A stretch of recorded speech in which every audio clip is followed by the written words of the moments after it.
Say hello. Hello. Good morning. Good morning. Welcome to our day. Welcome to our day. Good boy. Welcome to our day. Rock and roll. That was the best.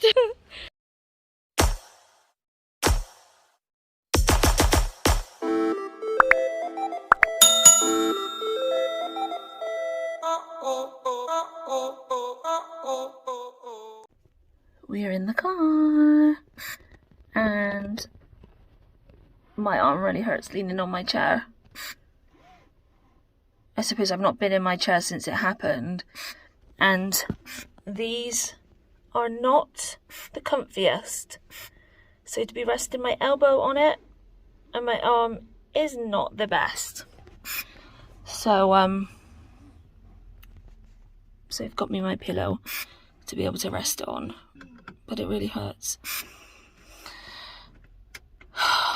Let's go see what they say. We've got to get some fuel first, but I'm not looking forward to having to sit in a bug-infested hospital. But we do need to get it checked out because the pain is shooting up my shoulder, down into my hand, and yeah, it's not good. So better to be safe than sorry. But think when you fell down. But better to get it checked out, and at least then we know. We said that by Friday, if it was still not getting better, then we would do it. So the bruising it's come down to here now. So it has still tracked. It is starting to fade up the top half though, but that and that bit down here is still fresh, and the skin is numb to touch but searing on the inside with pain, so not great. So we're gonna get some fuel and be on our way. Takes about 45 minutes to an hour depending on traffic, and it is a Friday. Fun.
So we're just coming up to like the hospital now, and I just read on one of the the people that hand wash your cars and valet them and all things like that, and they had this massive sign up saying that they effectively disinfect against coronavirus.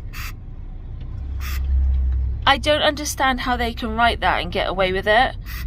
It's really misleading, and if they can effectively wipe it away, then what's happening with the hospitals and care homes and just general people's houses? Like, with what we're using, it can't effectively get it away 100%. I think it's very misleading and puts trust in a lot of people when you have no guaranteed evidence against it. But we're literally just pulling up to the hospital now, so let's see how long this takes. So just reminded me as well that we can't just park up and let me go, because if we do that, there's a massive downward slope, and it's not safe for me being in my chair going down a downward slope, as we found out doing a little ramp coming out from having my vaccine the other day. So we now have to go right up to A&E doors, Which is hard anyway, because it's where all the ambulances go and whatever. technically we're not supposed to park there. Yeah, But and there's no other safe way of getting you out. no, so it makes it hella hard to try and get things sorted out, and they still don't think this is a priority for my chair. So we're in the car on the way home,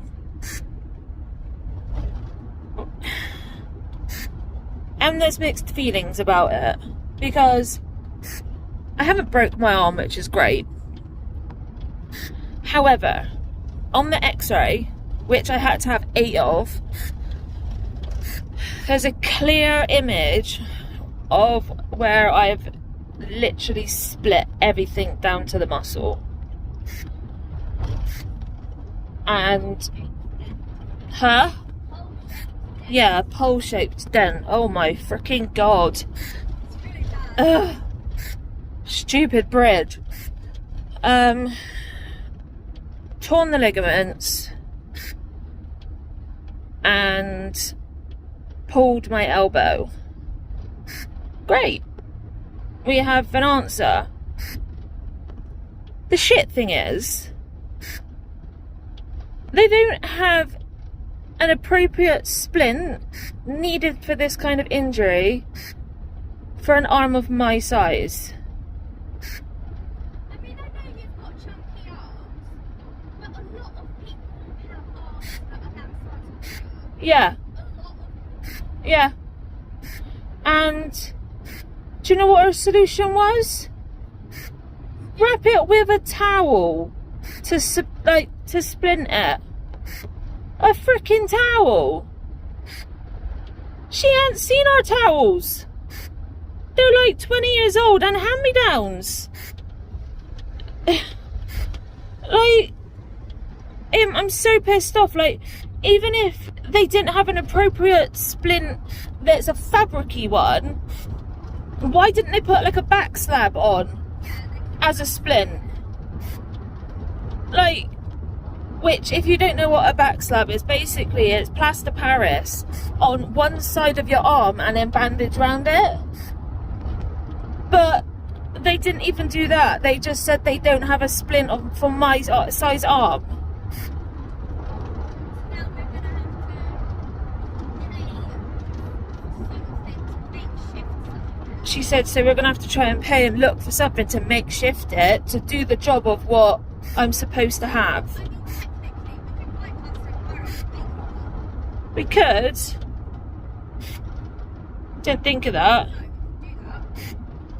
Probably It's just, easier. I'm just so pissed off. Like, most people nowadays are big, and the fact that they don't like keep that for someone of my size when there's all this damage going on, it's just unfair. It's like I'm being discriminated because I'm fat. And it's like, and when I turned and said, well, what am I supposed to do for transfer? Because my arms are my transfer. You don't have a hoist? No. I do everything myself for try and keep like my mobility up. And then she's like, just make sure you wrap the towel around it so that it's really supported and splinted, and just go as slow as possible. Which made me chuckle, because it's going to get so in the way. Yeah. Like, so in the way. Your arms, you're not going to be able to put your arm where your arms need to be to transfer. Yeah. I don't know if they heard any of that. Yeah. And it's like, well, okay, so what do I do then for making sure that I don't keep dislocating my elbow or keep tearing my ligaments and causing even more damage? A towel is not going to do that. So I'm happy that it's not broke, but just because there's no bony thing does not mean, obviously, that tissue damage and whatever else isn't as bad, is like twice as painful and really shit. So I'm not happy. So I don't know if you're gonna be able to see it, but some of you guys know I have something called POTS, and this is what happens when I have my legs down for too long. Literally, they go this purpley orange colour because none of the blood flow is going properly. It is extremely painful. It makes my feet so goddamn cold. And this is why I can't have my legs down for too long. And it just takes forever to have the blood pumping properly. I hate it. And that's another comorbidity of EDS. Joys.